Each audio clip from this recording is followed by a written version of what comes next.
ከትራምፕ ራሻና ቻይና የበለጠ ግሪንላንድን ማን እንደሚፈልጋት ታውቃላችሁ?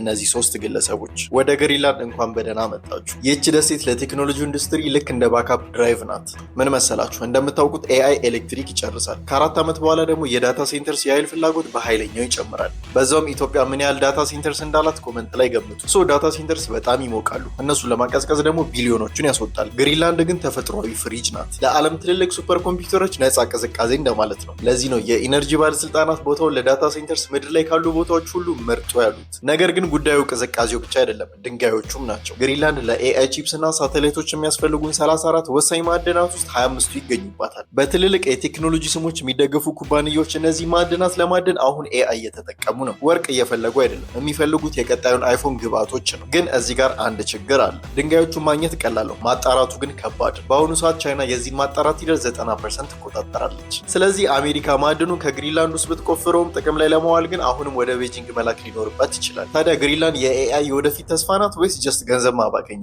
ስለ ቴክኖሎጂ ኢንተረስትድ ከሆናችሁ ፎሎን አፍያድ። ፒስ አውት።